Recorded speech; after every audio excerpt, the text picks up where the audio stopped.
प्रदर्शन की ये तस्वीरें उस वक्त की हैं जब विधानसभा चुनाव में करारी हार के बाद टीएमसी ने पश्चिम बंगाल विधानसभा परिसर में सुवेंदु अधिकारी सरकार के खिलाफ बीते 20 मई को अपने विधायकों को विरोध प्रदर्शन के लिए बुलाया था।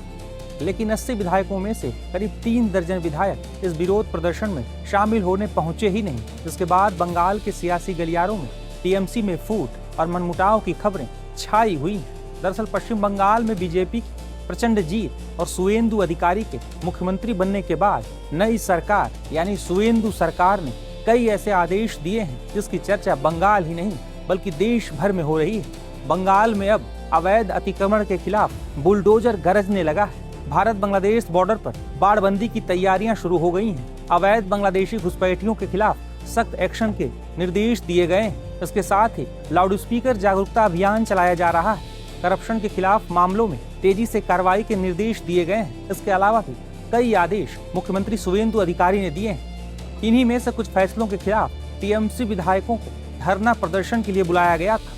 हालांकि उसमें से बड़ी संख्या में विधायक पहुंचे ही नहीं। गौरतलब है कि विधानसभा चुनाव के नतीजों के कुछ दिनों बाद जब टीएमसी प्रमुख ममता बनर्जी के घर पर टीएमसी के नए विधायकों की बैठक हुई थी तो उसमें भी पार्टी के करीब 15 विधायक नदारद रहे थे। उस दौरान भी ये दावा किया गया था कि टीएमसी में टकराव बढ़ रहा है और पार्टी नेतृत्व को लेकर कई विधायकों में नाराजगी है। अभी एक बार फिर इतनी बड़ी संख्या में विधायकों के नहीं शामिल होने के बाद कई दावे किए जाने लगे हैं। बंगाल के उत्तर 24 परगना के कई टीएमसी पार्षदों ने पार्टी से इस्तीफा दे दिया है, जिस वजह से टीएमसी में टूट और फूट की खबरों को और ज्यादा बल मिलने लगा है। दरअसल साल 2011 के बाद से टीएमसी सबसे बड़ी चुनौती से गुजर रही है। 2011 के विधानसभा चुनाव में जीत के बाद टीएमसी लगातार बंगाल की सत्ता में रही है, लेकिन हालिया विधानसभा चुनाव में हार के बाद टीएमसी मुश्किल में फंसी नजर आ रही है।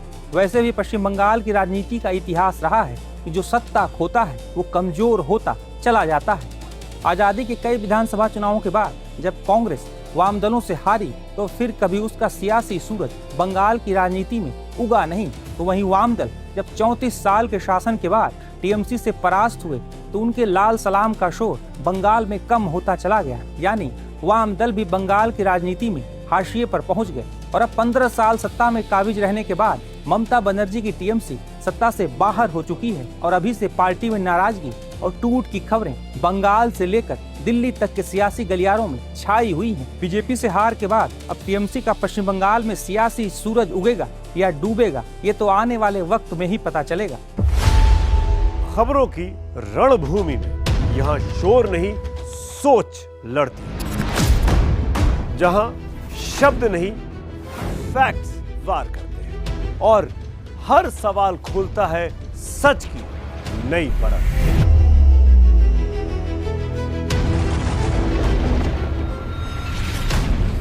चक्रव्यूह आपके अपने सुमित अवस्थी के साथ सोमवार से शुक्रवार शाम 6:57 पर टाइम्स नाउ नव भारत पर।